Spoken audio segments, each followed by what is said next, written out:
Welcome back to Investing Talk podcast.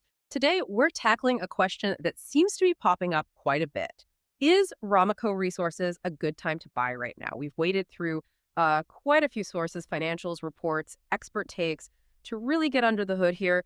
Our goal, like always, is to pull out the key insights so you feel genuinely informed. And hey, if you find these conversations valuable, please do hit that subscribe button, give us a like, and maybe drop a comment below. Seriously, if there's a company you want us to look into, tell us in the comments. We do read them. Okay, Ramaco Resources. It's a name you hear mainly with metallurgical coal, but increasingly also with rare earth minerals. Our sources, well, they paint a really interesting picture, maybe a bit challenging too. A company really standing at a crossroads, it seems. We'll dig into their recent financials, those strategic moves they're making, and what the future might look like as they juggle these two different paths. All right, let's start with Ramaco's core business. Traditionally, yeah, they're a met coal player, key player, actually. But the recent financials, according to our sources, show some pretty interesting swings. Yeah, swings is a good word for it. What's really striking is the contrast. You look at the full year 2024, things looked okay. Respectable revenue, $635.9 million, and net income of $61.9 million. Sounds decent enough. Right. But then, fast forward to Q2 2025, and the picture changes dramatically. They reported a net loss of $14 million. And the diluted EPS, that's earnings per share, was negative 0.29 cents. Wow, okay. From profit to a $14 million loss. Exactly. And compare that to Q2 the year before, 2024, they had a net income of $10.5 million, EPS of 0.23. So, yeah, a really stark year-over-year decline. That is a big swing. What happened? Why this sudden shift into the red? Well, the sources point pretty clearly to a narrowing gross profit margin.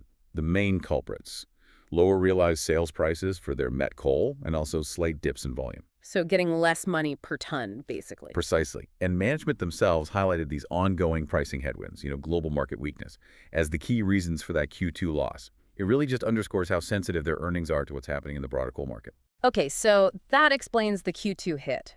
But what does this mean for their overall financial health? Looking bigger picture, are they walking a tightrope here? Good question. If we connect the dots, their financial health shows a company, navigating some choppy waters. Yeah. As of the end of 2024, their total debt was about $74.1 million, and they had $15 million in cash. Now, that's described in the sources as a manageable debt profile, but net debt did increase. And their debt-to-EBITDA ratio, which measures leverage, that went up in the last quarter because profits were down. Makes sense. Lower earnings, same debt ratio goes up. Right. Now, operating cash flow for 2024 looked pretty solid, $98.3 million. But here's the catch. Free cash flow was actually negative. Negative. Why? Because of huge capital expenditures. They spent $120.7 million, mostly on that expansion project out in Wyoming. So the takeaway is liquidity seems okay, adequate, but generating cash is under pressure from both those lower coal prices and this really heavy investment phase. It definitely raises the question, how long can they keep spending like this if the market doesn't pick up? Right, that heavy spending is key. Okay, so despite those financial headwinds, the sources also talk about some significant strengths Ramaco has and a clear strategy for growth. Let's talk about their competitive position. Absolutely. This is important. Ramaco really stands out as a top-tier, low-cost producer of met coal, specifically in Central Appalachia. They boast what's called a first quartile cash cost position. In Q2 2025, it was recorded at $103 per ton. First quartile meaning they're among the cheapest. Exactly. Among the most efficient producers out there, and that cost efficiency, it's a major competitive advantage, especially when the market's volatile like this. Okay, low-cost producer. That's a strong position. But here's where it gets really interesting, based on what we read.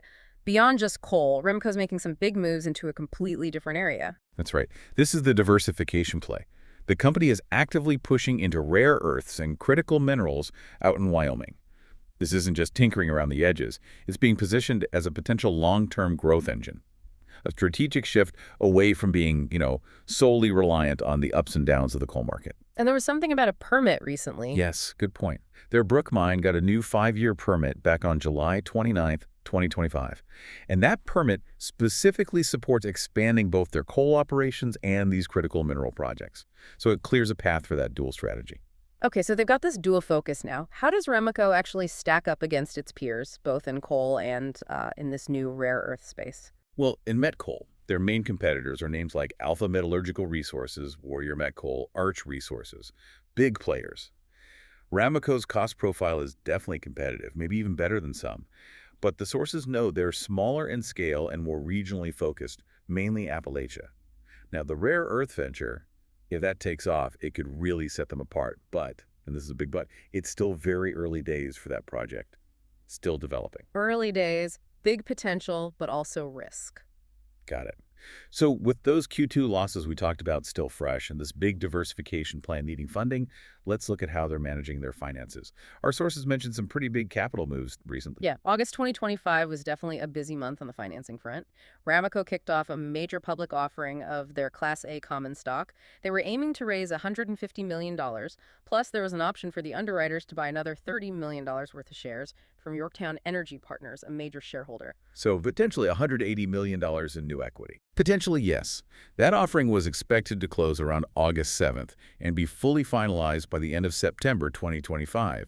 And even before that, back in July, they announced plans for a new offering of senior unsecured notes, basically debt due in 2030. Okay, equity offering, debt offering, pulling multiple levers here. What's the bigger picture strategy behind raising all this capital right now, especially after a tough quarter? Well, connecting it all, these capital injections are, frankly, crucial. They're explicitly designed to fund that future development, mainly the rare earths project, and just give them more operational flexibility. Breathing room. Management's been pretty consistent in saying they want to accelerate that rare earths and critical minerals project, so they're using the capital markets alongside any operational gains they can find to really position themselves for that future growth. It's a clear signal they're committed to the diversification then. Definitely. It shows they're willing to invest heavily in that strategy, even when the core coal business is facing profitability pressure. And it's worth adding, on the operational side, they did manage to cut costs further in June 2025. Their non-GAAP cash cost per ton sold dropped to that 103 figure we mentioned, which is actually down $5 per ton from the year before. So they're still tightening the belt where they can, which helps sustain that cost leadership while they invest. Okay, belt tightening on one side, big spending on the other. Let's shift gears and look at the stock itself.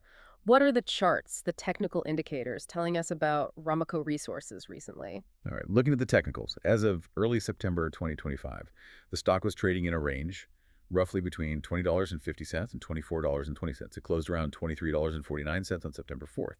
In terms of support, levels where buyers might step in, that seemed to be around $20.50 to $21.50.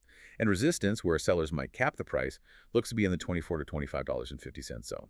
Okay, range bound recently. What about the broader trend and momentum? Is it building or fading? Well, the 50-day moving average is around $22.80, and the longer-term 200-day is near $20.70.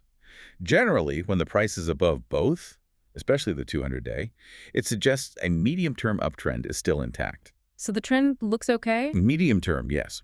But there are signs of potential slowing. The RSI, the Relative Strength Index, was at 62.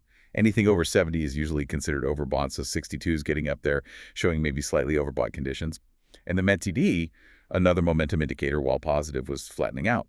So that suggests the upward momentum might be waning a bit.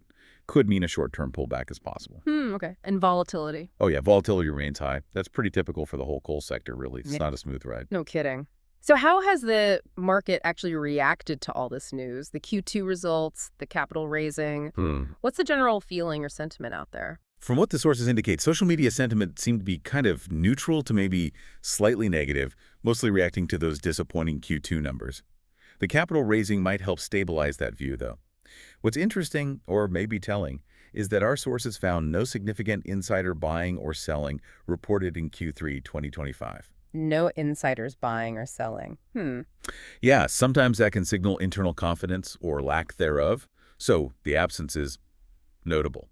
Also, there haven't been any recent major analyst rating updates from the big Wall Street firms as of September, so investors are kind of left to piece things together themselves. Makes our job more important, I guess. Do they pay a dividend? You do, yes. A quarterly dividend of 0.19 cents per quarter, but that's for their Class B shares. The next payment was scheduled for September 19th, 2025.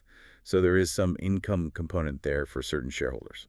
All right, looking ahead now, what are the key things investors should be watching? What are the potential catalysts or events that could really move the needle for Ramaco? Okay, short term, the big one is definitely the next quarterly earnings report, probably early November 2025.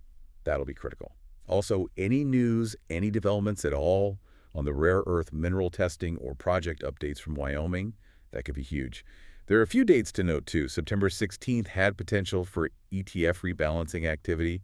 September 30th is the expected final close date for that public offering. And looking a bit further, October 28th is a deadline for institutions to report their Q3 holdings, so we might see some buying or selling around then. And longer term, what are the really big milestones? Long term, it's all about Wyoming, actually ramping up production of rare earths and critical minerals there, getting the final permits they need, and crucially, securing offtake agreements. Offtake agreements, meaning lining up buyers in advance. Exactly. Getting contracts in place to sell the stuff before they even dig it up, that would de-risk the project significantly.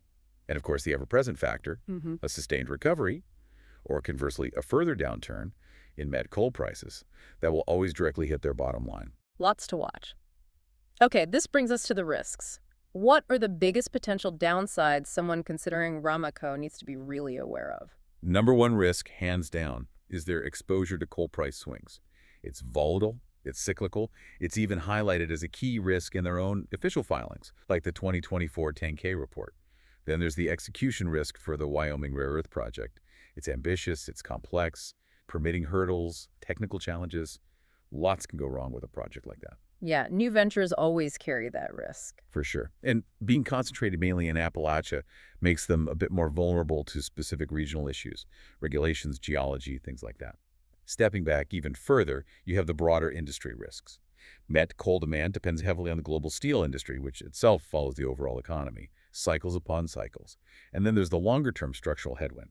Environmental regulations, the global push towards decarbonization. That's a cloud hanging over the entire coal sector, medium to long term. That decarbonization trend is definitely a big one. Now, our sources also mention some, well, maybe call them speculative catalysts. Rumors about M&A or deals. How should we think about those? Yeah, those definitely fall into the speculative bucket. The sources mention chatter about potential M&A interest, maybe someone looking to buy Ramaco, or maybe Ramaco making a move, unclear. There is also talk about potential binding offtake agreements for the rare earths. That would be significant if confirmed, but right now it's just talk. So, possibilities, but not confirmed facts. Exactly. There's also mention of maybe getting added to certain stock indexes if their market cap and trading volume grow. Or perhaps doing a private royalty or streaming deal, selling future production rights for upfront cash to fund the Wyoming project without selling more stock. These are all things to watch for, absolutely. They could be major positive drivers. But until there's concrete news, you treat them as speculation. Okay, understood. So let's bring it all home. We've looked at the financials, the strategy, the stock, the risks, the potential catalysts. Back to our original question. Is Ramaco Resources a good time to buy now? What's the overall assessment from the sources we looked at? Okay, if you boil it all down, the overall assessment gives Ramaco Resources a rating of 5 out of 10. 5 out of 10, right in the middle. Why? Well, that 5 isn't just average. It reflects this real tension, this balancing act. On one hand, you have a low-cost, efficient coal operation. That's a plus. And you have this really interesting, potentially high-upside optionality with the rare earths venture. From weak coal prices, highlighted by that recent Q2 loss. They have adequate liquidity, yes, but they're pouring cash into Wyoming, which carries significant execution risk alongside the inherent commodity price risk. So potential reward balanced by significant risk. It's exactly. The stock could certainly rebound if coal prices pick up or if they hit some major milestones with the rare earth strategy and convince the market it's real. But the volatility is high, and those broader sector headwinds for coal are real. So the sources seem to suggest caution against having too much exposure here. The conclusion seems to be it might be more suitable for, say, shorter-term trading, maybe playing swings in coal prices or specific news catalysts, as a core long-term investment. Maybe not yet, unless you see a sustained turnaround in earnings or some really concrete de-risking progress on the mineral diversification. Okay, a 5 out of 10 reflecting that high wire act. We've certainly seen today that Ramaco Resources is a complex story right now. You've got this tension, strong capital coming in, progress on the ground operationally, especially with costs, but weighed against these persistent profit challenges and the sheer volatility of their main market. That move into critical minerals, leveraging their coal cost leadership, that really does seem key to where they go next. So for you listening, the question really becomes, how do you weigh those immediate headwinds in a tough cyclical business like coal against that longer-term, maybe transformative potential in critical minerals? It's that classic investment puzzle, dealing with today's reality while betting on tomorrow's promise. Well, thank you for joining us for this exploration of Ramaco resources.